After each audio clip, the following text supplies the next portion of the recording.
Going on, right. Hello, everyone. Welcome to my show, Number 9 Talk.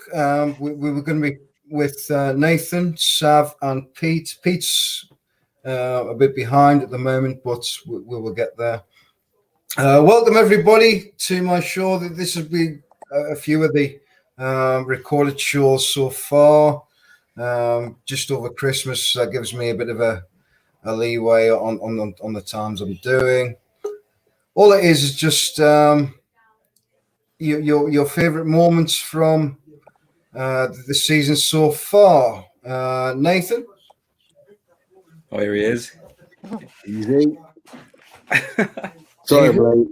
I've been watching the documentaries and it just got away with me, so I apologise. Yeah, you're fine, mate.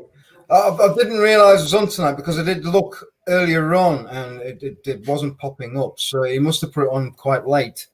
So I will be watching that later. It'll be a good watch. I'm sure it will. On which I will be bringing up later on the show in a bit. Nathan. Sorry. Coming back to you. We've got your favourite moment of this season. Oh God, I think it's been I feel really hard pressed to pick a standout moment from this season so far. I think it's been a real sort of categorized by really poor football from kind of start to finish almost. I don't think we've had a game where we've really looked kind of dominant. Like the West Ham game we played, we were pretty decent, I thought. And so I think with that said, I think the highlight of the season for me is probably the game against Burnley. I thought that was probably the best performance we put in. The game against Everton, we played really well. But for me, being from Burnley and having a lot of friends that are Burnley fans and being able to have a bit of a laugh and take home the bragging rights, so to speak, I think that was probably our best performance and probably the highlight of the season for me. I think as a general sort of highlight across the season has just been the acquisition of Callum Wilson for me, because I think adding those goals to our team has been, it's been really invaluable to us. It shows what a difference it makes having a forward who has a bit of knowledge about what to do, how to lead the line, the positions to be in, pulling defenders out of position. And it's even in a team like ours, it doesn't really create any chances and doesn't really have any sort of forward attacking impetus. He's managed to score goals in that team. So, you put him into any other team in the league that actually, I think imagine if you put him into that Leeds United team, the way they throw people forward, he'd be well over double figures now, wouldn't he? So I think the acquisition of Callum Wilson for me would be, the absolute highlight of quite a depressing season so far. It has been a bit of an up and down season. I mean, you look, 1-5, drawn 2, lost 6. It has been a bit of a balanced out season, but it's something that we've not been, as Newcastle fans, accustomed to, which a lot of media players or media people do come forward and say, what do us Newcastle fans want?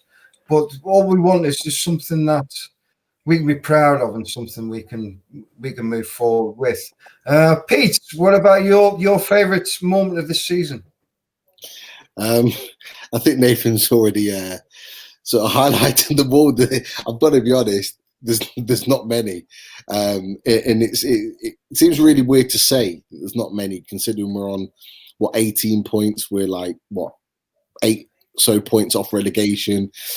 Going into this season, I don't think any of us were really sort of optimistic with Bruce at the helm and with the takeover falling apart and all the rest of it. So considering where we are, you would have thought there'd have been more highlights, but there's not. I think what sums Newcastle up in terms of this season are 2 results: Tottenham away and Wolves away. And we didn't win either of those games.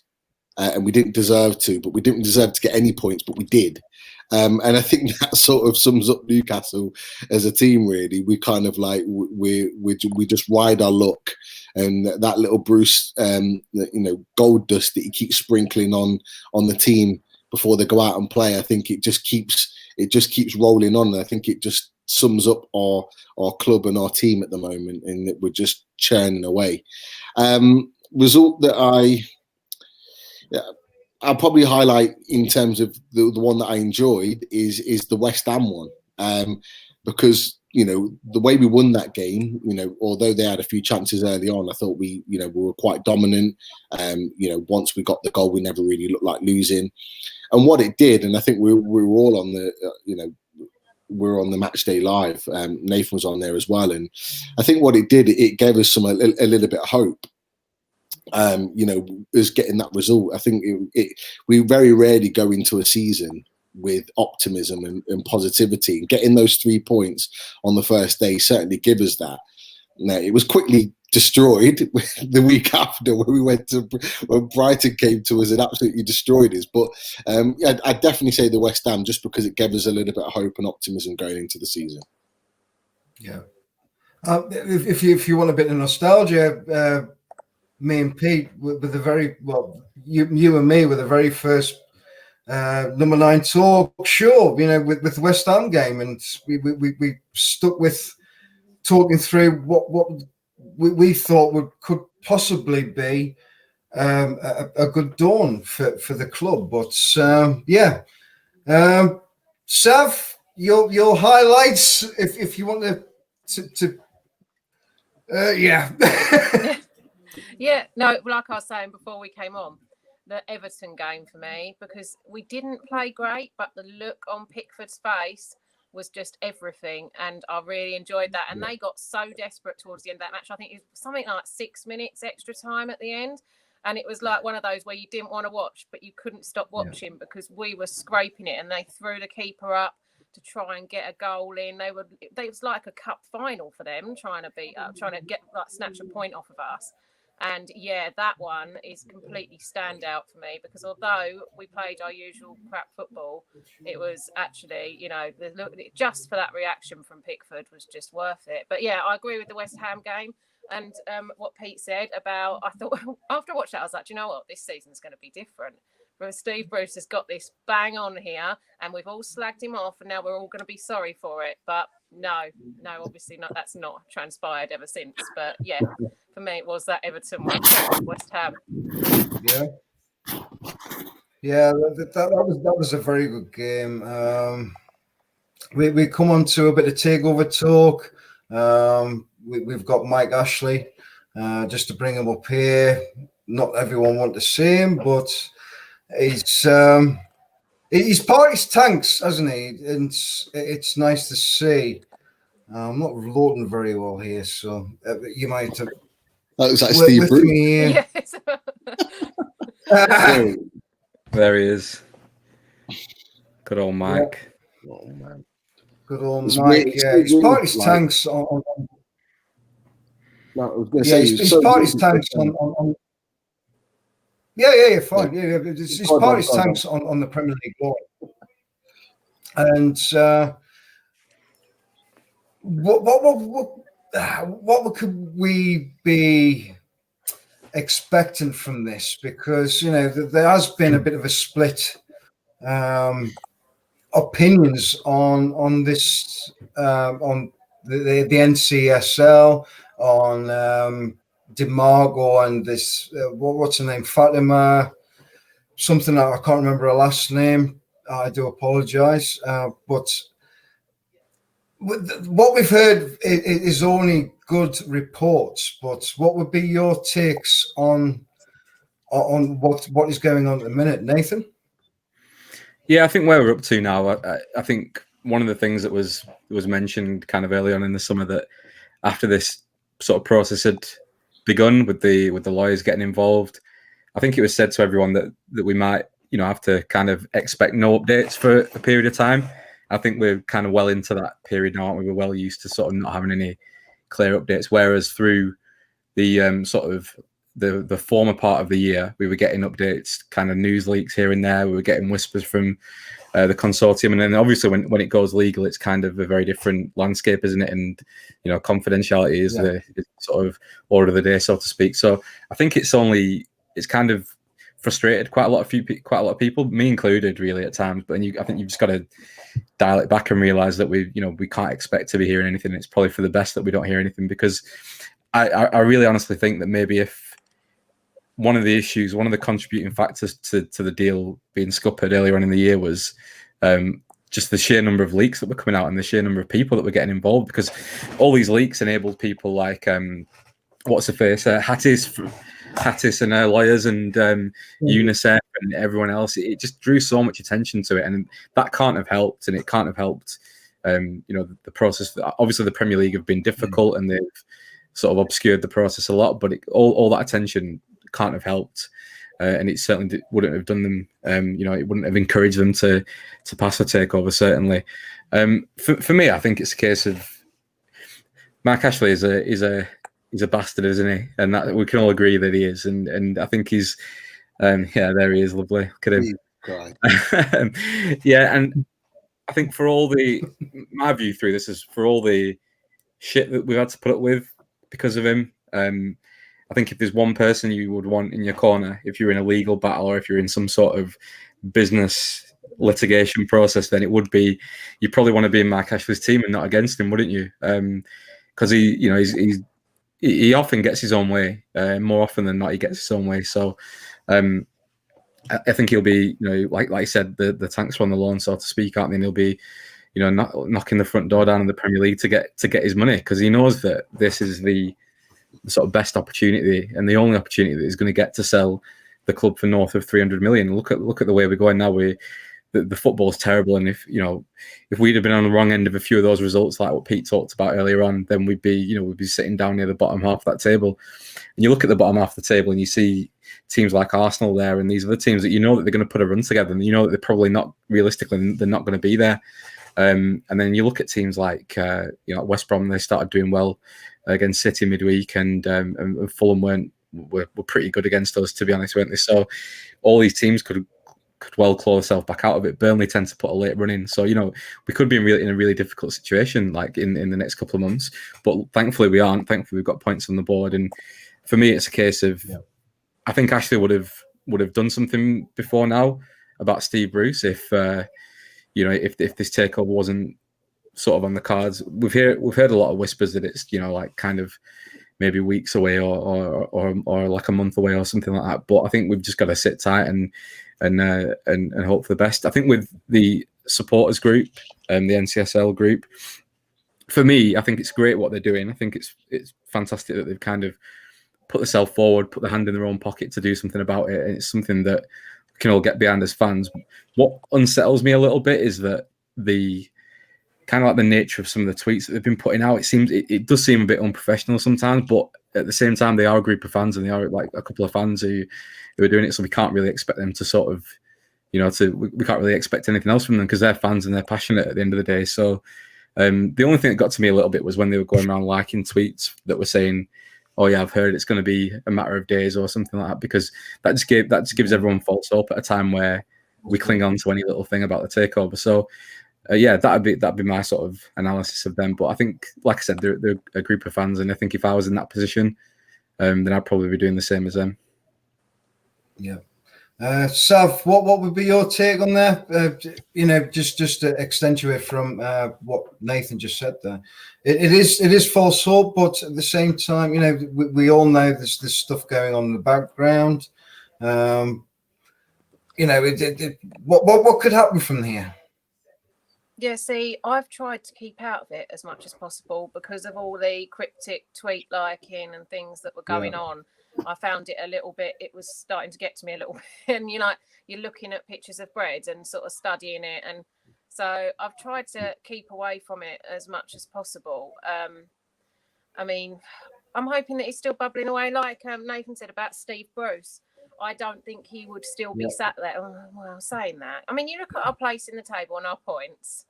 We don't actually, and the fact that we are in the quarterfinal of a cup, we don't actually look on paper like we're doing badly, unless you have to watch us week after week. But I do sort of wondered if he would have been moved on just for the pure abuse that he's getting. But then again, fans aren't in the stadiums to see that, on match day. But I hope it's going on. I mean, I think that everything like Nick DeMarco's his comments and his cryptic tweets and the the likes that have been going on from the people involved. I think it all points in the right direction, and I hope that it's all bubbling away positively in the background. You know, no news is good news, so I think that, you know, hopefully it will happen soon. Yep. On to you, Pete. No, I agree with a lot of what Nathan said. I do believe that, you know, a lot of the leaks and a lot of the early talk around sort of April time didn't help the deal at all. It was great for us fans because we were logging onto Twitter every day during lockdown and literally reading in, like Sav said, to every little thing that was being posted, and you couldn't help but get like drawn into it all. And you know, we were convinced that it was happening. It was just a case of when they were going to sign on the dotted line. And I have to say, it you know, the deal in itself and all the talk around it got me through lockdown. It did, because it took my time. Day in, day out, I was able to listen to the podcast. I was able to listen to Steve and all the sort of other journalists up the Northeast and everything that was coming out, and follow Twitter. And it did, and it took that time away where I'd be without it. I don't know what I would have done. So it did help, but at the same time, it didn't help the deal. And you know, when you see those pictures that came out with the richest owners, and it had, it was way above everybody else in terms of our value of our club and how much we've got to spend, and being linked with the likes of Coutinho and Bale. I'm not surprised that some of the top six and some of the Premier League clubs started to ask her a few questions and say, hold on, like, are we really going to allow these guys to just come in and take over? And I think it did have a detrimental effect. And I think if it was quiet, like it has been over the recent weeks, I don't believe we would have had that same pushback. And I think it could have likely have gone through. And I think, you know, there's already been lots of talk about, you know, Tottenham and Liverpool and their influence in that. And maybe if it wasn't so much in the media and there weren't so many leaks, that maybe it would have just been passed through, because there would have been a lot less pushback from it. So, look, in terms of when it's going to be done, or if it's going to be done, however you want to take it, nobody knows. You know, everyone, like Nathan said, people are saying, you know, by the end of January, early Feb. That's even a guess, because we don't know when the breakthrough is going to happen. But the longer it stays quiet and the longer it stays with the legal teams and they're under that confidentiality, the better. You're hearing some of the national, you know, some of the national reporters that are now, you know, who were very, very heavily a part of the leaks and really involved in it, and now saying, let's now leave it to them to get on with, and they're not even reporting on it. And that says a lot. That says a lot, because I think they've even had enough of it now. So the best thing now is, you know, it's frustrating for us because we're not hearing things on a daily basis. So we get wound up in, you know, the worst fans are the Newcastle fans, because if we don't hear anything for a week, 10 days, we start kicking off. It's not happening. It's not happening. We convince ourselves it's going to be the worst possible scenario. And, you know, we've just got to remain patient. We've been patient for 13 years. We just need to be patient just a little bit longer, because I tell you what, if it does go through, you know, all of those 13 years like of hurt and frustration and anger will be eradicated within the second of it being announced.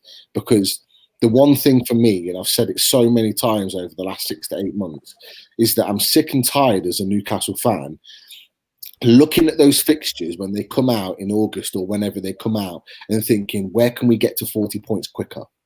Where can we get to 40 points? At what point can we say that we're safe? And I'm sick and tired of doing that. You know, Yeah. you know, we've had a taste of being in Europe and being in the Champions League over the years, in the 90s, and then under Sir Bobby. And when you had a taste of it and being considered as one of those top 5 at the time, to then going and seeing performances like we're seeing at the moment, we're just sick of it. But we know that with this takeover, we're going to be saying bye-bye to that. We're going to be knowing that year to year we're going to be in the Premier League, and it's a case of looking up rather than looking down. So, you know, the positives far outweigh the negatives in terms of this, but we've just got to ensure that we stay positive as a fan base, certainly on social media. And I think, you know, the documentary out tonight will highlight that, I'm sure. But we just need to make sure that we just let it get it done in the background. Let's stop the, you know, I forgot the woman's name. Nathan said it, the first name, the woman that keeps putting out these statements. Yeah, just How you do know you what I mean. think It's just stuff like that. It's just ridiculous, you know. She's clearly been paid to do it. By who? Nobody knows. But you know, the fact that she's not had an issue with Saudi Arabia purchasing investments into F1, there's been nothing involving that, or Disney, or wherever else PIF or Saudi Arabia have invested into. There's been no pushback on them. It's only really ever been Newcastle United. So you know it's not really genuine. You know she's been paid to do it. You know that the publicity is going to give her a little bit more money in the pocket, and it's as simple as that. And the less we hear from the likes of them, and the more quiet it is, the better it is for me. You know, if we don't hear anything, I just see that as good news. And hopefully, you know, the process takes its course. We know, and we've had lots from the Three Amigos. We know we've heard lots from the media in general over the months, that there are so many positives to this arbitration or this legal case that we've got, you know, in our favour to get this deal done. There are so many positives there. There are so many things that have gone wrong during this period of time that are not down to Newcastle or to the buyers or to the deal in general. It's down to people's own personal agendas that are not Newcastle United and Mike Ashley, and not PIF and the consortium. So hopefully that all comes out, and it has its own story there, that we can get it signed off and done. But you know, like I said, I'll go back to the original point. We've just got to remain patient, and hopefully it's just done in the background. Yeah. What we'll do there is, Pete mentioned the Three Amigos. You know, I'm honestly, I'm only in this, you know, as a fan. I do this off my own back, the same as Steve. I don't get paid for it. I don't get any back end off it. But I do. What's the word? Back everything he says. You know, on this tweet. Think before you tweet. And everything else he's been doing, you know. But if you watch tonight's show with me and Steve, it's we put our heart and soul into everything we do. And like I said, we don't get paid to do this. I don't pay you guys to come on my show, and I will always be grateful for you guys, you know, giving your time to me. And to be supporting my show. So just to put that out there, if you want to give a follow and a sub to Steve, please do. We all do a great show, and we'll see you there. Just to come on to the players, you know, the ratings you would give the players that have been playing recently. Starting from Darlow, obviously in goal, because Dubravka's been injured since the start of the season. So, Nathan, your whole 11 and what you would give them players. Yeah, I think starting with Darlow, I think he's been. I think we started off this season I personally quite worried about him being in the net for us, to be honest, because we weren't sure what we were going to get. We'd seen, you know, glimpses of him doing well in the Championship when we went down, but quite untested at Premier League level. And I think when he had come in the past, he hadn't always sort of commanded that position and kind of made it his own. But for me, I think he's been fantastic this season. I think the result midweek against Leeds, that's probably like that we've been due quite a few of those hard-ins this season. And I think I feel pretty comfortable saying that one of the main reasons we haven't had so many paste-ins this season is because we've had Carl Darlow in the net. If you look at the amount of shots faced, I think earlier on in the season, he probably still is. He's like faced the highest amount of shots in like European football in all the top leagues or something. It was ridiculous. And I think, yeah, he's been fantastic for us. I don't know whether I'd rate him like 9 out of 10 or something, really, to be honest. I think he's been faultless almost. I think if you look at the goals we conceded against Leeds, they were shocking defending, people not tracking back. And he didn't have a chance, did he? We didn't even give him a chance to shine. So, yeah, he's been phenomenal for me. And I think it's, you know, I think Dubravka's going to come back into the team. I think it's a real shame for Darlow personally. I think it's a shame that he didn't get at least called up to the England squad for looking at the keepers that have got available. You know, I would have thought he would have been called up really, but I don't think Southgate looks north of Manchester, does he? Unfortunately. What do you want me to do? Go through the rest of the team, or Yeah. I think for me, at right back, like Murphy's been a bit of a revelation at right back. To be honest, not the last few games have been a bit questionable, but when he was brought in a couple of games ago, I thought he was quite solid and made that position his own. It gave us a bit of a more kind of attacking intent down that right hand side from right back. I think right back's probably one of our weaker positions, despite having quite a number of players that can play there. I don't think any of them are very good, to be honest with you. So I think that's something for Murphy to kind of hold on to in the future. I'd like to see him kind of press that claim for that to be his new position, because I think that's the way the game's played now. You need sort of fast, forward-thinking right backs who are almost another. You look at the likes of sort of Alexander-Arnold and Robertson at Liverpool, and those kind of players. They're almost wingers, aren't they? They're not even really, like the defensive qualities are just what they are, but like their attacking qualities are why they take up those positions. You look at Pep spent millions and millions on fullbacks, hasn't he? And it's a bit of a joke at this point, but he spent that much money because it's such an important part of modern football. Not that we play any modern football, but yeah. I think so. If you look at like centre half, like Fernandez has been decent. I think he looked a bit out of sorts yesterday. I think he's got a bit of a hangover from his time being out for coronavirus. I feel like I think he was one of the ones that had it, or it wasn't so well. Kieran Clark for me has been quite solid when I've seen him play. Someone I'd like to see him play more. I think he's probably our best centre half, to be honest with you. I think our best sort of natural centre half in that position. Lascelles for me has had a disappointing season and not been very good at all for me, to be honest. I think he's lost that appetite that he seemed to have under Rafa. I think Rafa got the best out of quite a lot of players in our team. And yeah, he doesn't sort of have that hunger anymore, I don't think. And he doesn't. He's got all the physical attributes to be a good defender, but he's just not there for me at the moment. And I think that's as much in his head as it is sort of, like with any sort of physicality. But I think it's a real problem for us that he kind of takes up that centre back spot from because he's a captain and he'll take a space there every game. And I think that's something that we'll need to address if we want to ever move forward. Left back, I think Lewis came in. He had a good start, didn't he? I thought he was quite lively in his first game against West Ham, and then since then I think he's been a bit up and down. He's had a few games where he's been caught out quite a few times.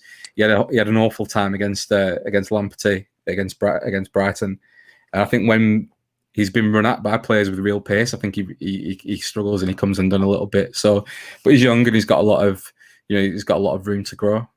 He's got a lot of time to develop, and I think we'll hopefully see him develop, because there's a player in there somewhere, but we just it needs to be coached out of him, and I think it's about consistency for him at the moment. I mean, our centre midfield has been kind of non-existent, hasn't it, this season? We've lost pretty much every centre midfield battle so far this season. We've not really had any sort of strength or grit in there. You look at Longstaff, and I think Hayden's probably been like the best of a bad bunch. I think he gets stuck in and he does the quiet things, but I think he has got limitations as a player. But in terms of his attitude and his application, then that's never faulted from him really. But for the rest of them, boy, what a choice between them all. Like Shelby's been sort of in and out of the team, really inconsistent. Longstaff's been poor. Hendrick's been dreadful, I think, to be honest with you, so far this season. I think his first game he was somewhat okay, and then the rest of the time he's been pretty non-existent, passing the ball backwards rather than never looking forwards at all. All of them, they've looked like they've been running through treacle at times in our centre midfield. The game against Southampton, case in point, Ward Prowse and the other lad, I can't remember his name, running straight through us, and again midweek against Leeds, just running through our midfield like they don't even exist. I think for the rest of the team, like looking at the left wing and right wing, you're looking at players like St. Maximin and Fraser. I think St. Maximin started off like somewhat where he left off at the end of last season. He started really well. There's something going on, isn't there, what we've talked about before at the moment, where whether it's a falling out with Steve Bruce but that contract that they offered him, that seemed to be the sort of kiss of death for him, really. He's not put in a game since then. I haven't seen a good performance from him since then. I think there's been games this season. I can't remember, I think it was the Tottenham game where he had a bit. Oh no, it was maybe the Brighton game. He came on, he had a couple of bad touches, and he just sort of he was injured on the floor and he was like rolling around pretending to be injured. I think that's something that he does as a player. You know, I think that's something that when he's having a bad game, I think he can't really sort of own up to it and look to improve it. I think, and he just looks like he wants to come off and he doesn't want to play. We heard a lot of grumbles about his attitude when he came from was it Nice that he came from? Yeah. And in pre-season, actually, I went to watch Nice against Burnley, and it was his last game for Nice before he moved to Newcastle. And you could tell he didn't want to be there. He was like sort of out on the wing, like hands on his hips, like shrugging his shoulders, like shouting at other people and stuff. And at that point, I thought, I really don't want us to sign this guy, because we'd sort of heard those things about his attitude. But when he came to us, he was really up for it, and I think that comes across in his performances, last season. But for me, we heard the same about Enoch, didn't we? Yeah, exactly. Yeah, it's these type of wingers, isn't it? All these type of sort of tricky, mercurial type players that tend to have that streak of attitude and inconsistency, and it's about getting the best out of them. I don't think Bruce is the right man to do that, because clearly there's been some sort of bust up or some issue there. Fraser, I think he looked quite lively when he came on yesterday. There's a lot more to come from him, especially linking up with Wilson. Almiron, for me, he's been played as a workhorse.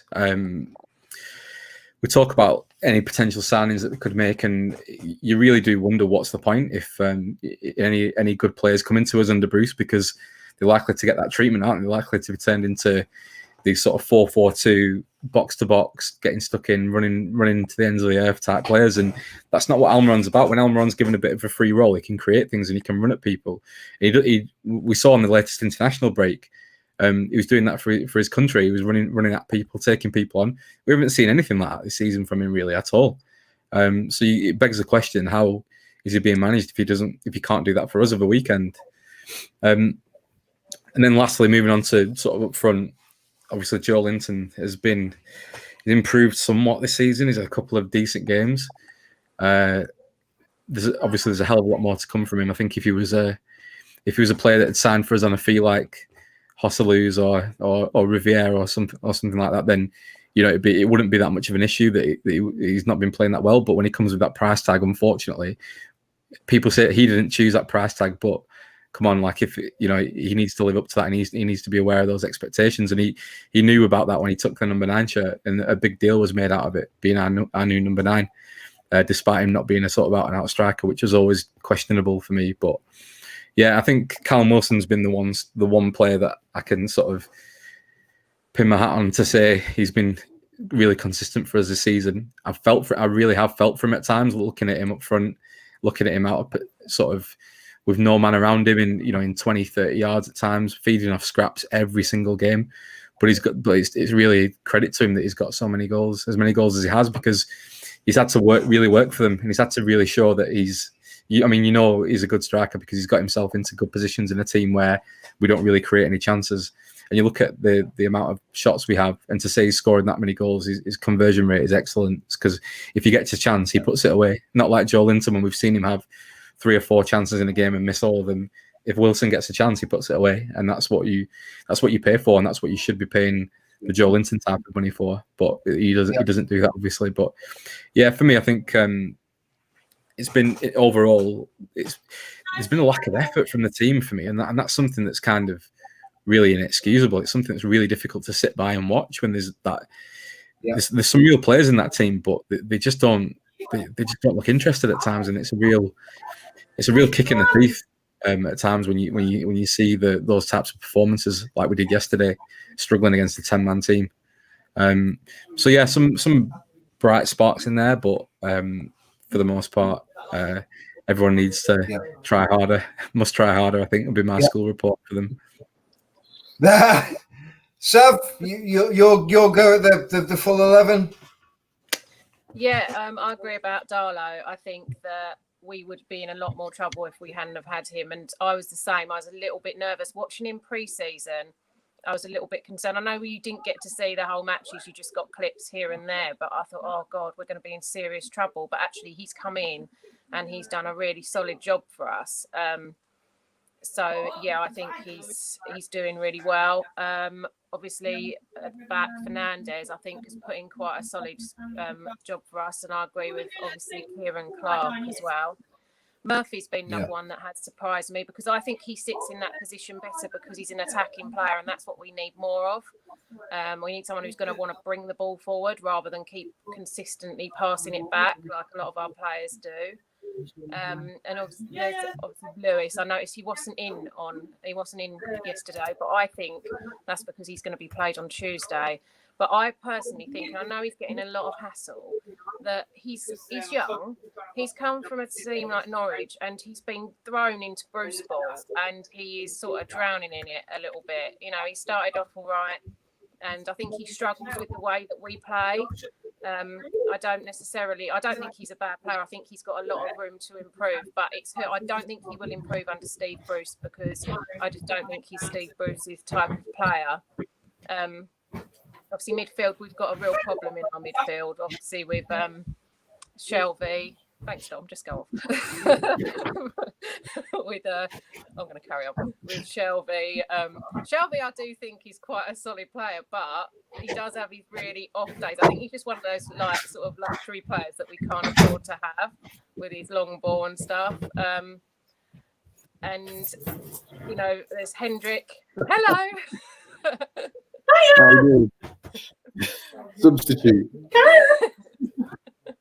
And like Hendrick, I think he's been disappointing, but he's another one of those that I just can't work out if he's just generally rubbish. I don't know what's happening. I think you're right. I think he is. Yeah. Are you back, Dom? Yeah, I'm back. Yeah, Hendrick. I hate it when the players get so much stick. So I always get a little bit defensive of them. And sometimes I think maybe I am just defending a really crap player, but I don't know if Hendrick. I don't think he's being played right. I don't think he's being coached right. Yeah. I don't think we've got our right set up in centre midfield. I think we need to find people. Sean Longstaff, for me, I don't know why he's still starting. I saw it on Saturday, and literally my heart just dropped. Why are we starting him at the moment? He's been playing shocking. Yeah. Personally, I'd bung him out on loan. I've had enough of him. But St Max, obviously, there's the fallout there, or there maybe is a fallout. I'm not sure. He liked a tweet of mine that I commented saying, "I hope you're back soon," which sort of said to me, maybe it's not a fallout, and he is just one of these long COVID issue people. But obviously the rumours about him going back to France on a plane and things like that, you don't really know what's going on. But I agree with the issues about his attitude at his old club. Obviously, it's always a little bit concerning. And if he's not happy with how he's being played, you know, by Steve Bruce, I don't think he would have any qualms in speaking out about that. So who knows with that one. Ryan Fraser, I'd like to see more of. He's looked quite solid for us, to be fair. He looks, you know, especially sort of linking back up with Wilson. I'd like to see more of him being played. I mean, he did start for us, didn't he? So hopefully that's a sign that he is sort of getting back to full fitness.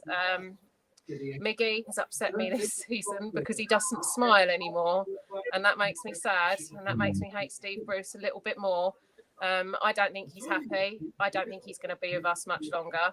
I think that's really disappointing, though, because, you know, it's been a very sudden, you know, drop in his attitude, and that's sad. I think that he's put in some real hard work for us, but now he just goes out there and he doesn't look like he wants to be there anymore, and that's a shame.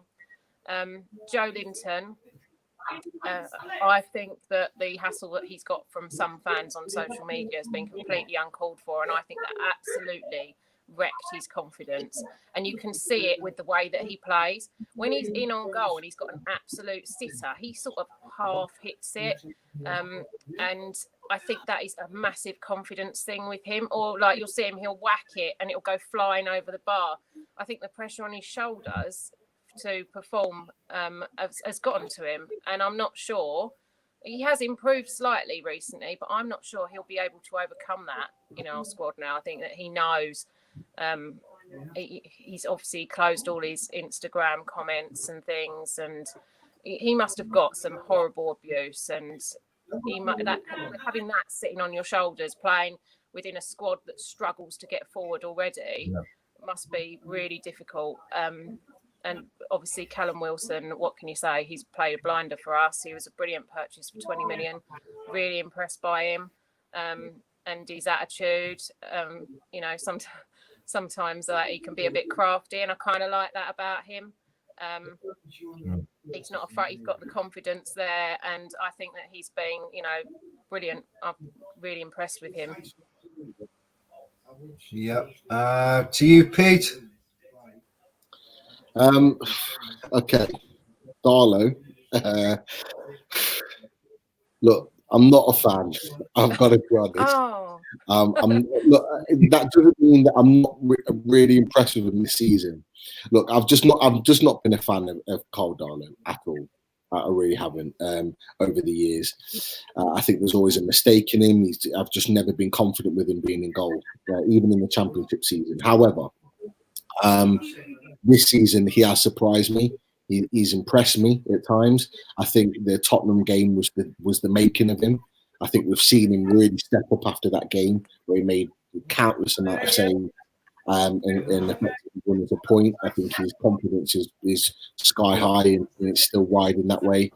A lot of our goals this season have not been his fault. In fact, I don't think there's been any that have really been his fault. Nathan talked about the 5 against Leeds midweek. None of them really were his fault at all. It was down to poor defending or one fantastic strike. And again on Saturday, the Richie own goal. What more can you do? The ball was going wide. It comes off the defender's head and goes in. It's there's nothing you can do about that. But he has been a saving grace for us because along with Nathan and Sav, I worried with Dubravka being out for so long. When it was initially 6 weeks, it's been a lot longer than that. And I worried where we were going to turn and what we were going to do. We haven't missed him. Let's be honest, we haven't missed Dubravka, and I think it would be incredibly harsh. Even though I love Dubravka, it'd be incredibly harsh for him to just walk straight back in the team. That was initially my thought. I think that'd be incredibly harsh to do now, if I'm honest with you. So, that's down to Darlow and how well he's played. So fair play to him. Right back, look. Yedlin and Kraft are just not good enough. They're both. Nate's already laughing. He knows to score. Kraft in France was a decent player, and he came with a little bit of pedigree. But coming from France to the Premier League is not the same thing. And to be a Premier League defender, you have to have a little bit more about you. And he just hasn't got it. He's not got pace. He's not got good positional sense. He's not great in the air. He's just not really. He's not really got anything that stands out about him. Yedlin's got pace and nothing else. And I like Manquillo. He's at a good age right now. He's matured. He had a really good spell at Marseille. He was awful at Liverpool. He was awful, even worse at Sunderland. Although that wasn't his fault. It was just a shocking team he was in. And he's really developed and matured with us. And I like him. It's unfortunate he's been out at the moment. I'm assuming it's COVID.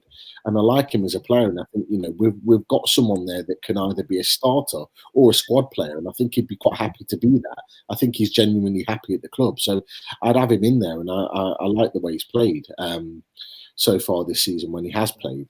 So I go with Manny. Centre back for me, Clark and Fernandez. Fernandez for me, I love the guy. I just think he's a proper warrior. He just puts his head in, just puts his body on the line all the time for everything. At 6 million or 5 million, however much we signed him, was another absolute stroke of genius from Benitez again to get someone of that quality in. An Argentinian international that's played at a World Cup coming for 5 million and coming into our team has been great business, and equally with Clark. So they'd definitely be my centre backs. I'm really disappointed with Lascelles. He's regressed. He's not the same player. I don't think the armband should give him any sort of value right now in terms of whether he can be playing or not. Just because he's captain doesn't mean he walks back into the team. and I certainly wouldn't be starting him right now. He needs to earn his place back into the team. This is kind of make or break for him right now. Because he's had his good performances a few years ago when he was linked with Chelsea for 30 million and all the rest of it, close to getting into the World Cup England squad and all the rest of it. And he's just gone downhill from that moment, and he hasn't really found his feet.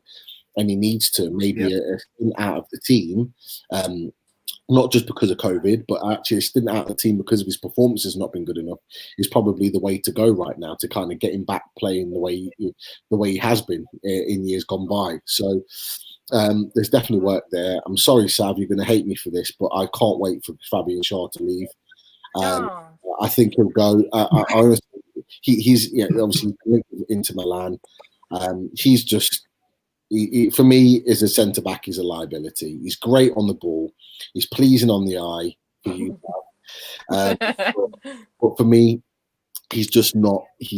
For me, he just doesn't do enough. I just don't think long term he is a Premier League centre back.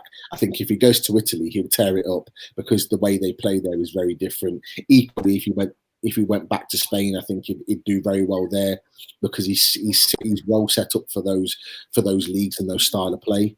I just don't think he's right for the Premier League. I just think he gets found out time and time again. And if we don't play in a back three and he's in a back two, he's even more liable to cost us goals. So yeah, I'm looking forward to him to leave. I have to be honest, and that opens up for another centre back to come in.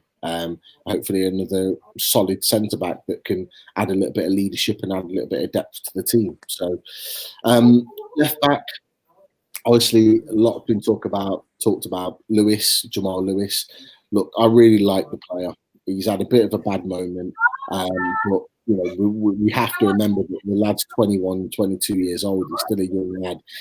He's come to a bigger club from a team that's just got relegated and was just told to attack, and had no defensive awareness at Norwich. The amount of goals they shipped week in, week out last season, they had no defensive awareness, and he's come to Newcastle. And the stature of the club and what we expect at the club, he's going to take time for him to adjust. He's not just got to adjust to living in the northeast and moving into a new area and adapting himself as a young 21-year-old international. He's then got to perform at the level on a regular basis. You can't do what you did at Norwich, where you turn up against a Leicester or a Liverpool and have a fantastic game and have 3 games off where you're awful. He's learning, and it's going to take time. I remember a young Paul Dummett coming through and having the same issue, exactly the same problems as a young left back, and Alan Pardew famously saying he wasn't good enough, and he had to come back and really step it up, and he did, and he was better for a number of years. And you could tell in the performance at the weekend, you got what you got from Dummett. Dummett played well. He didn't go past the halfway line. He didn't get forward at all at any real point or attack the full back on the other side, but he just stayed solid. He gave the defence stability, and that's what you get. But we've got to remember that Jamal Lewis is not that type of player. And in an attacking, a free-flowing team, the guy will perform. There's a reason why Liverpool were after him and actually put a couple of bids in for him, because they see his potential. So we need to see his potential. We need to be patient with him. We need to give him a little bit of time. And I think he'll come good. And, he'll be the type of player. I hate to talk about the takeover again, but he'll be the type of player that in a takeover and in a more attacking-minded team with a better manager in charge, he will flourish. He will flourish and get better and better as a player. And we'll be here sitting here in hopefully a few years' time thinking, flipping now, we will go mad at him after 6 weeks of him signing for us. And look at him now, he's flying. He'll be one of those players. And if he doesn't do it with us, he'll do it with somebody else. He will come good. We just need to be patient with him. Going into midfield, that centre midfield is a joke. It's an absolute joke. Look, Isaac Hayden is the only one sort of holding the torch for that midfield at the moment. Look, Nathan's absolutely spot on. He's got his limitations, but you know what? The good thing about it is Hayden knows that too. And he's open and honest with that. And he says he knows what his limitations are. He knows what he's good at. He knows what he's not good at. So he sticks to his strength. But So his strengths are, his pace. He's box to box. He can put a tackle in. He's the only one in that midfield that can actually tackle, and that's a worry. You've got 4 midfielders there, 5 including Netty, and none of them, apart from Hayden, can actually put a tackle in. And that's a massive worry in the centre of midfield. And it was very, very obvious, yesterday that we didn't have a midfielder that could put a tackle in. So what we need is someone that's better on the ball alongside him, that is also box to box, a little bit like a Cabaye. We miss Johan Cabaye. We haven't had a player like him since he left that could be box to box, but also have the creative spark that find the pass like Shelby, but on a regular basis, that can really create from that centre midfield. We never ever replaced him, and we need to find a player like that. But in this market, a player like that's going to cost a fair bit of money. So hopefully, again, we're going to be having to pray that that a consortium can put something together. Hopefully, if and when it comes about.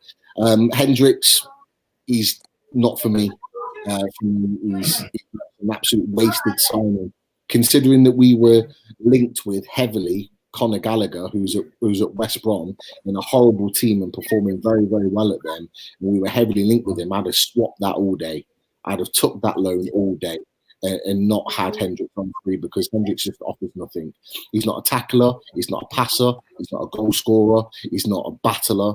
And he just literally runs around aimlessly and not producing anything on the pitch for those 90 minutes. And it's just a waste. It's just a body. Well, that's all he is. He's just a body. And he hasn't given me anything apart from a couple of goals that have suggested that he was worthy of even signing on a free transfer, which tells you everything you need to know. Longstaff, I actually thought Longstaff played well on Saturday. I thought he was better. I thought he broke up the play better. I thought we're on Match Day Live, and I asked for his pass completion against Leeds, and it was like 47.2%, which is shocking. And I asked for it again from Stephen Keefe for Saturday, and it was 84%, which was remarkably better.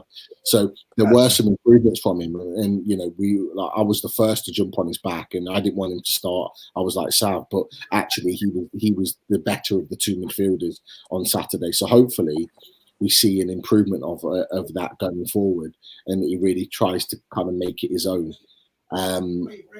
In terms of the wingers, I'll run through these quickly.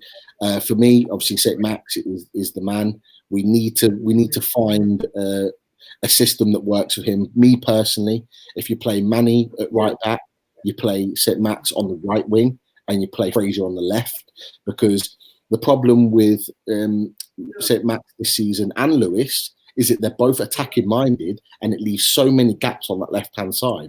And the teams that have beaten us and beaten as well have targeted that left side, because look, let's face it, Lewis is not an attacking minded, a defensive minded left back. He likes to get forward, and teams know that. But also, if you're putting St. Max on that left hand side, that guy doesn't want to defend either. So we need to find a system that works for him, just like we did with Ginola, just like we did with Ben Arthur and Lauren Robert. We found a way of working with those players that also didn't like to defend. So we need to do the same with St. Max.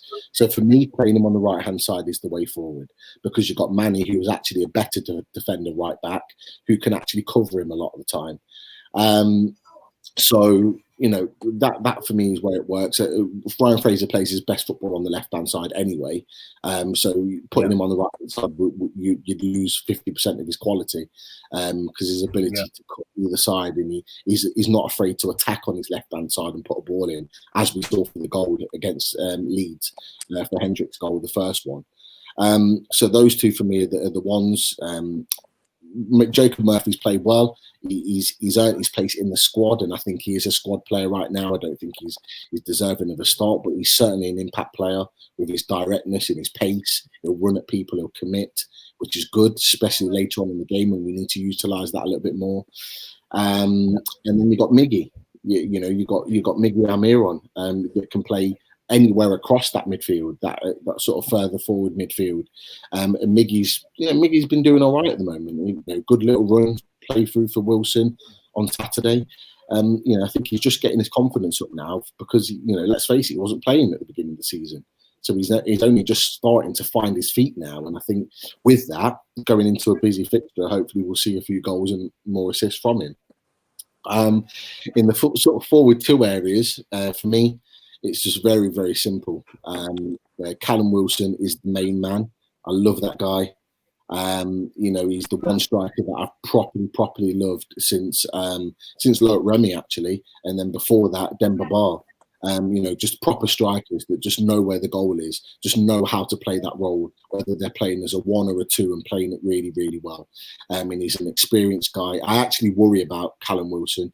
I worry for 2 reasons. I worry that he's going to get injured for a significant period of time and we'll struggle without him.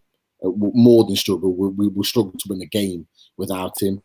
But I equally worry that if he keeps scoring the way he does, playing in this absolute bullshit system, that he's going to turn around and go, you know what?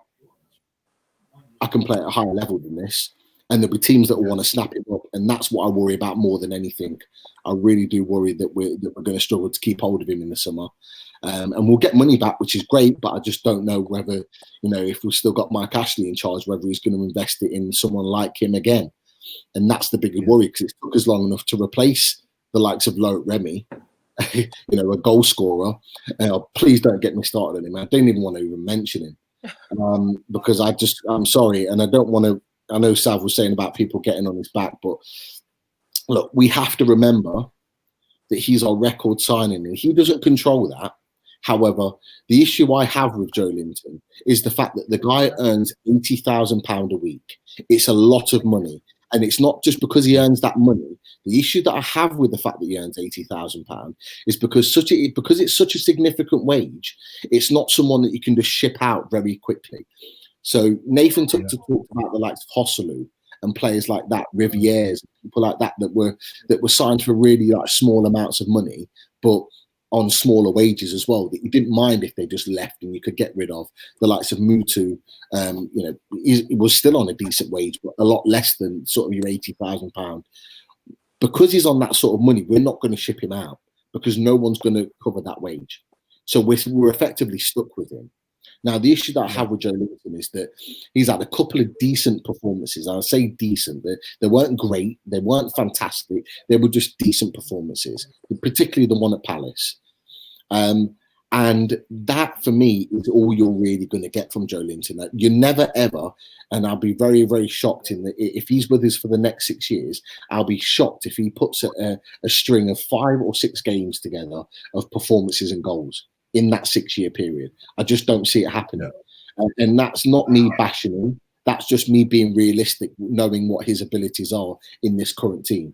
I just don't see it. And I honestly believe, with new owners, he wouldn't last long. I think he'd be one that they'd take a hit on and they'd move him on and they'd even sort of pay him off in terms of covering his wages. Because look, no one else in the Premier League would want him in their squad. They just wouldn't. So why should we? And when you've got someone like Gale that's fit at the moment, who can nick a goal, who can link the play like Callum Wilson, why not have him up there? Why not have him up there playing together with each other and causing havoc? They've both got similar movement. They can both come short. They can both go long. And defenders, they could literally wrap defenders up because of their movement and not being able to be tracked. So that for me is the alternative that we need to go to. But then what comes with that is that what have we then got off the bench? We've got Andy Carroll and Joe Linton, which is not positive at all. In fact, it's the worst feeling in the world of having to look at the bench and knowing that those two are the only alternatives that are coming onto the pitch. So that's my frustration at the moment with Joe Linton, is the fact that we're kind of stuck with him because of the wages and the price tag that he came with. We're not going to be able to just ship him off. Nobody's going to loan him. We're going to cover those wages. Nobody worth their salt would do that, and that's the frustration of it all. So ultimately, that's my team. I totally agree with everything everyone has just said there. It's a team in. Okay, Steve Bruce's transition, but this transition is taking a hell of a long time. So we'll come on to Mr. Steve Bruce. All I want from you guys is, 1 to 10, how well he's done, if he's worthy of that rating from you guys. We'll start with Nathan.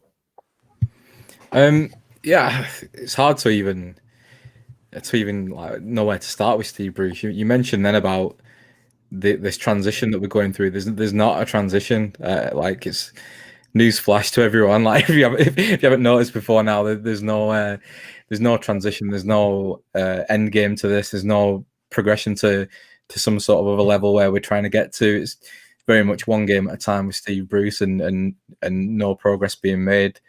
You look at, I've mentioned this before, I think, on this show, but you're looking at Ancelotti coming in at Everton. He turned them around. They're playing different football within a week. They were trying to play different football within a week, and they've developed a bit of a style now, which is very different to before Ancelotti took over. And he's achieved that in a year, and he's got in the players that he wanted to get into to try and affect that change and to make that change happen. With Bruce, we just hit excuses after excuses. I think that one of the things that has been mentioned this week is that the amount of points we're at now, it took Rafa like 5 more games or something, or later in December to get to this points total.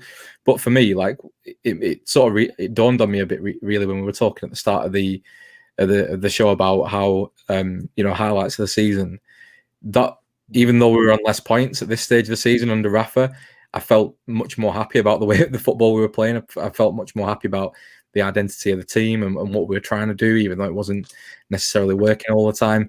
Because you felt like we always had a plan and we always had something in the back pocket, really, and we had that counter-attacking threat at times. But with this football season, it's so hard to get excited about, and I think that's the most annoying thing for me about Steve Bruce being our manager. Is there's nothing to get excited about. We sit and we talk about what we do differently and how we'd change things and who we'd put in the team and stuff. And I feel like all he'd have to do is watch one of these episodes every weekend, and he'd have a bit more insight into what to do for the following week. Because we're talking there about Fraser and stuff, and Fraser playing his best football on the left, like Pete said, but he played him centre midfield one game. Like, what? Like, it's nonsense. It's absolute nonsense. And he's so lucky. He's so lucky that we've picked up these late fluky results and these late goals and these draws where we've got no right to have any points from the game. Because if that toss of the coin, if that goes the other way, we're in the bottom 3 comfortably at this point. So yeah, for me, I have to give him like 1 out of 10. I can't. If I maybe give him a 0, I don't know. Like, he's just ineffectual completely, and he doesn't offer anything to me. Like, there was a talk earlier in the season about him being a good man manager. Well, clearly not, because he's pissed off half the team already, and half the team can't be arsed with him and don't want to play football for him. He's lost the dressing room. So what? So if he's not a tactician, if he's not a man manager, then what is he? He's just a waste of space. That's the only thing I can. That's the only critique I can give of him. Sav? Yeah. You know what? I think Steve Bruce's main issue is he's not a leader. And you can see that in his press conferences. He's negative. He never bigs us up at all. He'll just big up the opposition. He sets us up to lose. And you think if he's out in the press conferences, that's what he's like. He gives off that vibe to the players. And we go out there and half our players look not interested. They don't look confident in their ability to push forward. I mean, there was that free kick, wasn't it, where there was about 3 minutes of debating of whether we were going to put people forward or keep them back. And we shouldn't be standing around debating that sort of stuff. We should just get people forward, drive forward. But the confidence is not there. And that is down to Steve Bruce, in my opinion. And I listen to him every week before the match, and our opponents, he's like, oh, they're amazing. Oh, they've got a great manager. Someone said the other week, made me laugh. They said, if we get to I can't remember who it was, if we get to halfway through the season and he said that every manager is great, does that make him the worst? And that made me laugh, because that is, he just really infuriates me. I always say he's got all the gear and no idea, because he's got the players there. Our players individually aren't awful, but he cannot manage them and they don't look happy. And we've got no structure to how we play. we've got zero. I can't see what tactics we're doing. He says we're a work in progress, but if anything, I'd say we've regressed with how we're playing now.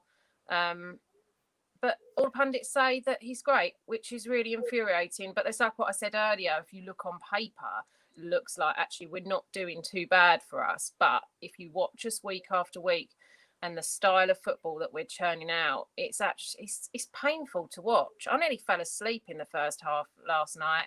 It was so boring. And it's just the same thing being churned out week on week. And he'll go after a match where we've played like that.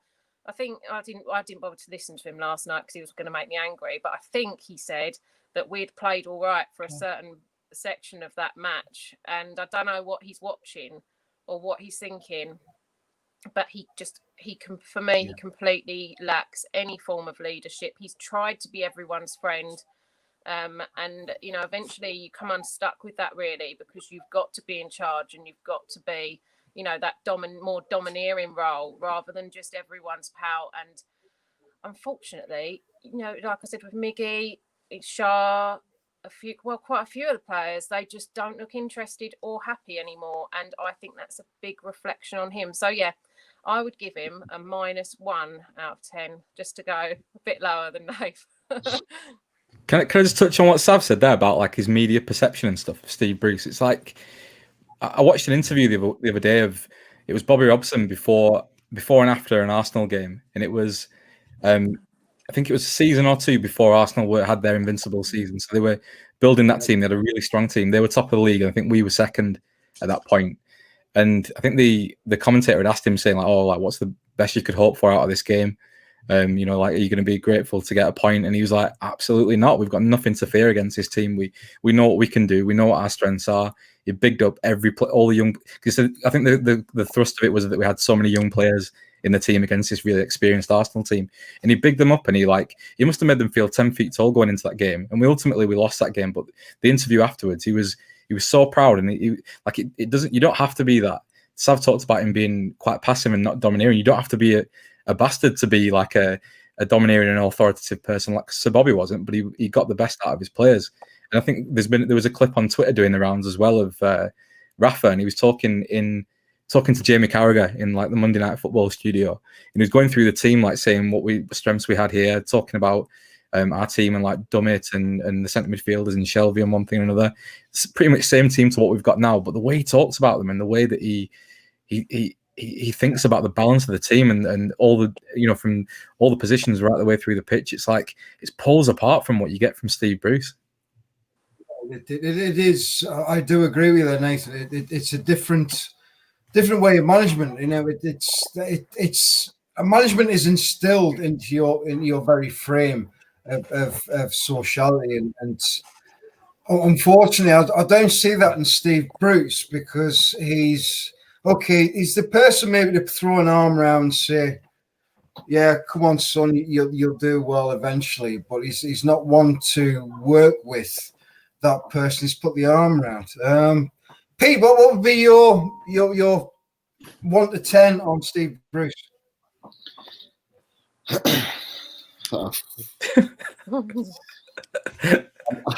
I'm not one for zeros, but look, he's very close to that. That's what we're so far. So I hate to do the Rafa and Bruce comparison, but just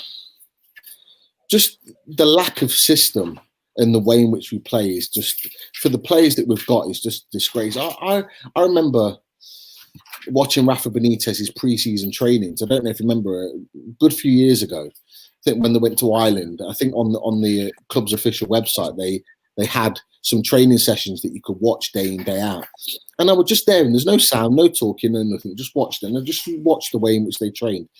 And it was so systematic. They literally spent 40 minutes on the same motion in terms of the midfielders, the defenders, and the strikers, and in what position when the opposition have got the ball in, how they move side to side, backwards and forwards, how they interact with each other, what they did, and he'd stop it, and he'd just organise that. And I just think that is why we played with Nathan talked about it.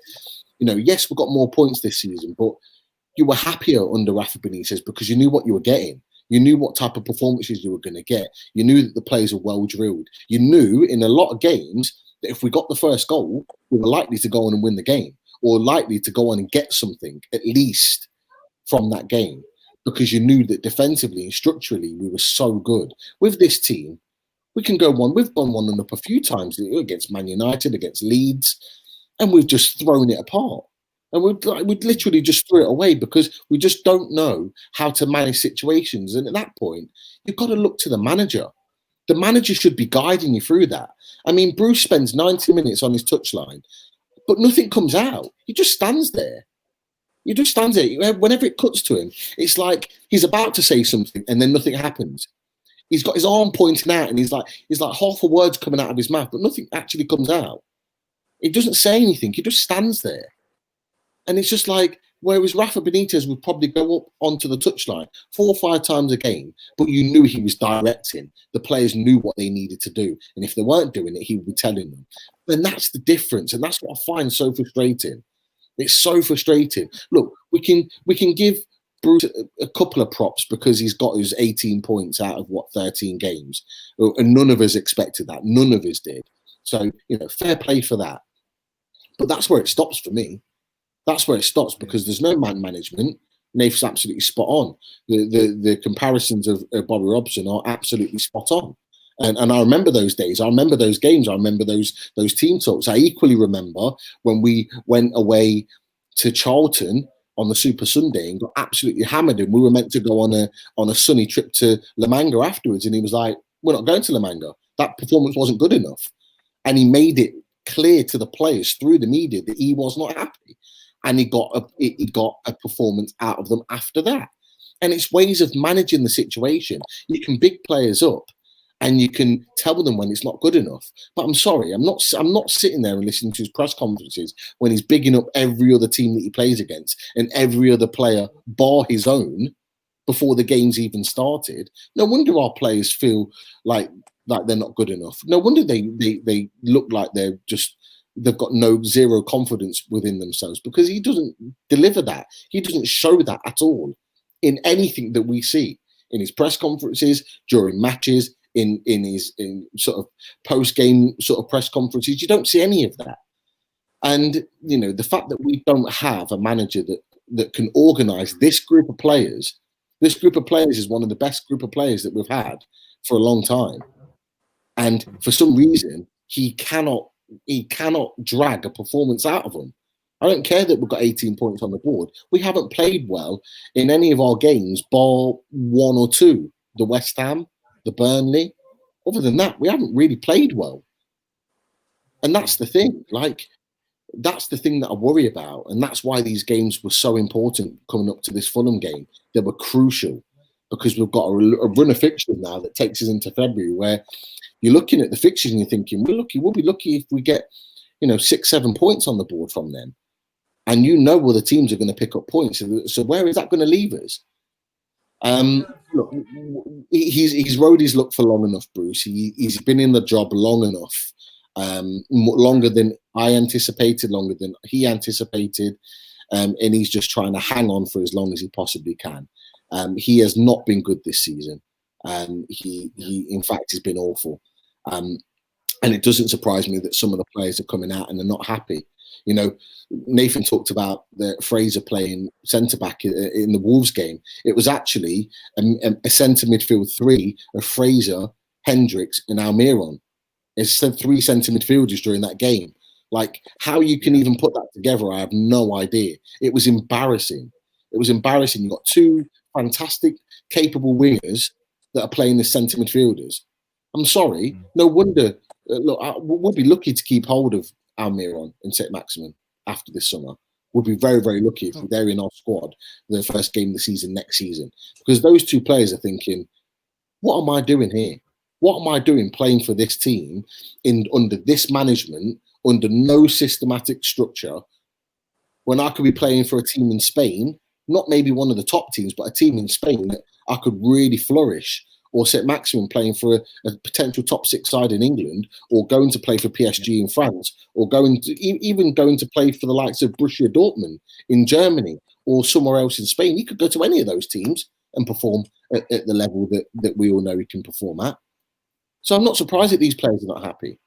And, you know, the longer we keep Bruce in this managerial role, the longer that this kind of all rubbish performances are going to continue on. So for me, look, I'll give him a 1, and he's lucky to get that. He's lucky to get that.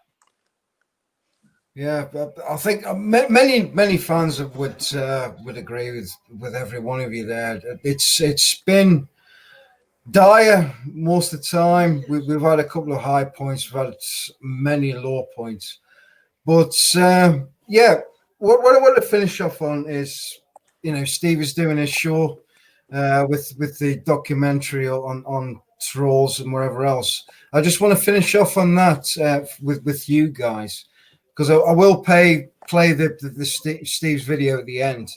I just wanted to put out there how, you know, I've been trolled on Facebook, I've been trolled on Twitter, I've been trolled on Instagram and the like, you know, and it is horrendous, and what people say and what people what they want from the whole experience. But unfortunately, you don't get what you want from the experience. You know, it's a terrible thing. So, Nathan? Yeah, I think obviously it's the whole issue has come into much more of a kind of laser focus through lockdown. I've watched a little bit of the documentary, started it earlier on before, and I'll finish it off afterwards. But yeah, it's for me, I think everything's been brought into kind of like a laser focus over the coronavirus epidemic thing of this year. I think everyone's had a lot more time on their hands. A lot more kind of interactions are taking place online and through Twitter and one thing and another. So I think it's brought out, you know, it's going to bring out positives in some respects in terms of people making new connections, in terms of, like, I think obviously I've met all you guys through doing these shows, and it's been a real positive for me personally during this lockdown period.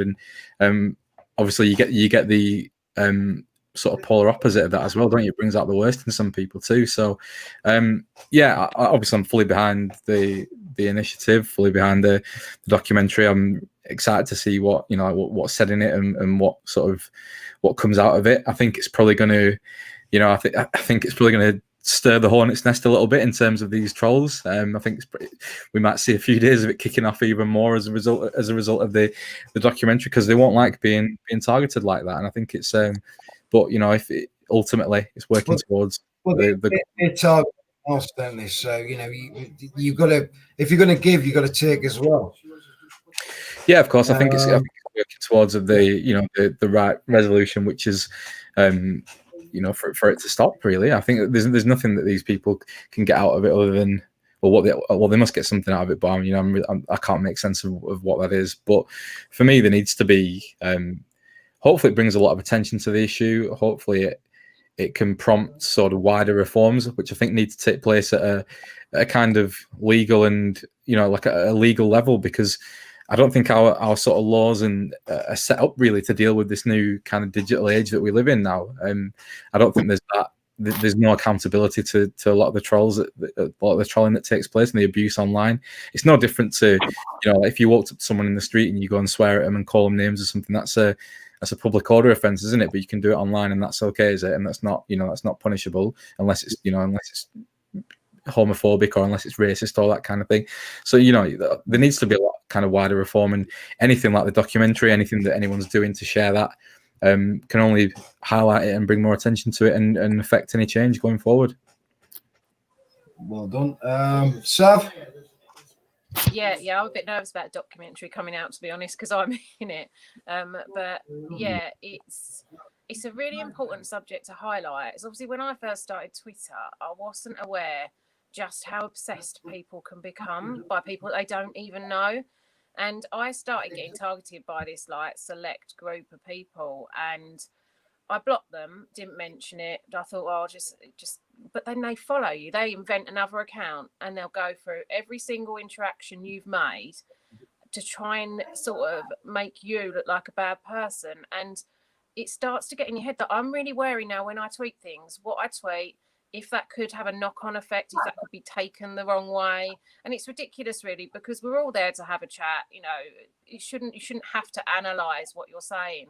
but you know, they will take anything out of context and run with it. And I think that I think it's Harvey's Law, Katie Price trying to bring in about online abuse. I think that's something really important. You know, think whatever you want of her, but I think that's a really, I see things about Harvey Price still on Twitter, and it really grates me that people be like that. You know, he's a young man, he's got severe disabilities. Why are you picking on him? Why would you find that even amusing? So yeah, it needs to change. And like Nathan said, if you went up to someone in the street and were like it, you know, that's breaking the law. So why can you do that from behind your computer screen with a faceless account, a fake name normally, and abuse people and think that that's okay? You don't know what someone's going through on their life away from Twitter. And you could catch someone on a bad day. I mean, we lost someone in the fan base, didn't we, recently? And you know, mental health's a real thing, and these people don't seem to even have any consideration for that. And what I find shocking is some of these people are like parents, you know, in a position of responsibility, and it needs to stop. It, you know, there needs to be, I think Twitter needs to be policed more properly. I think it is a platform where people can abuse other people, and there's no repercussions other than maybe they'll get their account banned, and then they can just make another one and carry on. But yeah, it definitely needs tightening up, and I think that the documentary, you know, is brilliant. Anything that highlights it is brilliant, because as someone who has been on the receiving end of an awful lot of it, it's not very nice to sit and read it. You know, I've had to block people because I don't want to read it. It makes me feel, it does my anxiety and it makes me feel bad. So yeah, it's definitely great that it has been highlighted. Yeah. What I can say to you, Sav, and to all three of you, to honest with you, I'm sure you've all had, you know, the quite bad trolling. I mean, for me, I've come out and said, you know, I have had trolling, but you know, I kind of play up to them and say,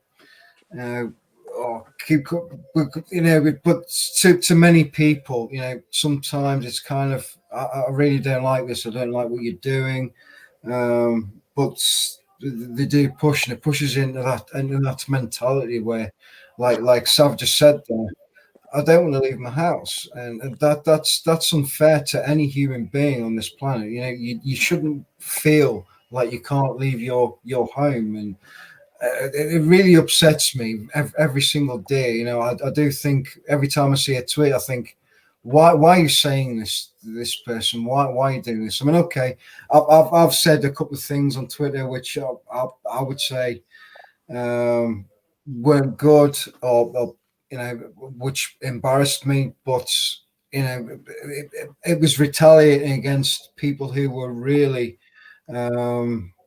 getting at people on Twitter, and I will not apologize to the people who were really calling, and to people who were, you know, upsetting other people. But yeah, Pete, on to you anyway. No, I agree with both what Nathan and Sav have said. I mean, I've watched a little bit of the documentary, and I've saw your the majority of your bit with Steve Sav, and I think it's great. I think it's great. So you don't need to be worried about it whatsoever. I think you know, you've been open and honest about your experiences, and I think, you know, we need more of that. We need more of those people actually coming out and talking about some of their experiences on social media and how it makes people feel, because that's the whole point, you know, is that what people say can affect other people. We don't know what's going on in their lives. Nathan mentioned it earlier. We don't know what's going on in other people's lives. So when you start targeting people, and for petty, pointless things as well, the things that they start targeting people for is just ridiculous. I just don't get it. Like, you know, if you don't like what somebody's saying or what somebody's putting out there, why follow them? Just don't read it. If you know, just you know, just, you don't have to read it. You don't have to interact and get involved. But unfortunately, there are people out there that actually enjoy doing it. And it's they actually take some form of fun and enjoyment out of it, which is even more worrying. That they actually enjoy, you know, making people upset and making people depressed, and you know, just generally making somebody unhappy just because they don't agree with somebody's opinion or don't agree with somebody's post. And in particularly in the fan base, it's already been mentioned that the takeover stuff and lockdown put together really didn't help that situation. It heightened it so much. There were so many differences of opinions, within the media. So many different opinions with journalists, and then obviously you've got Steve with his opinion and his knowledge, and people that don't like him came out of the woodwork, and people that disagreed with him came out of the woodwork, so he became a target. And then anyone that he was associated with, like yourself, Sav, Nath, other people, within like that are on NUFC Matters, anyone that's associated with them then becomes a target, and it's just ridiculous. It's ridiculous why people do this. Twitter is a great platform, for people to come together. And look, we're all together for this reason now. It's already been said. There's so many people that I've got to know over the last 9 months that I didn't know before, and we've been involved in what we're doing right now. With Nine Talk, and NUFC Matters, and it's given us a platform to talk about our club. We all are, we're all united for the same reason, that we support the same football club, and we want the same and the best for the same football club. But there are just some people out there that just don't care. There are some people out there that just target for the sake of it, and it's like I say, it's just so disappointing to see and hear. And these documentaries where real people get to talk about their experiences, and actually some of the things in there that I've seen already where they're calling one or two people out, not by name, but certainly it talks about where these people have been using this platform and how they've been using this platform to put it out there. It needs to be said. These people need to be called out. Okay, it's as simple as that. It's the only way we're going to stop it. Because look, if Twitter wanted to stop this as a platform, they'd have done it by now. So it's very, very clear that they have no intentions of stopping this. All they're thinking about is sort of maximum publicity, and they're just thinking about money. And that's the sad thing about it all. Whereas we as a fan base, and obviously Steve in particular, he's kind of standing up for what's been going on and saying, look, this isn't right, and it's important that more of us need to talk about this. It's been horrible to see some of the people that I've got to know on here, Sav, Nathan, and one or two others that have had to go through this. It's horrible to see. I get wound up. I just block the people I'm fortunate enough because I'm not as active. My job doesn't allow me to be as active as what I would like and what I would normally be on there. So I am fortunate enough that I haven't had many of those experiences, but I do see it when I scroll through, if I get a chance to have a look through on Twitter, and I see the kind of messages and the things that people are saying, and it's horrible to see. Yeah. And I just block these people just straight away, because I'm just thinking, if they're willing to do that to somebody else, at some point they're going to do that to me, and I don't want to be a part of that. I don't want to have that experience, and I don't want to have them seeing what I'm putting out there. And I shouldn't have to do that, and none of us should have to do that. But unfortunately, because the powers that be don't want to make that decision for us and keep us safe and look after our welfare, we have to do it ourselves. Yeah. Brilliant. Thanks very much, guys. Thanks for coming on. I will play the Think Before You Tweet video at the end. So yet again, thanks for supporting the channel, and I will see you after Christmas. Cheers, mate. Have a nice Christmas. Thanks. Bye. Thanks so much.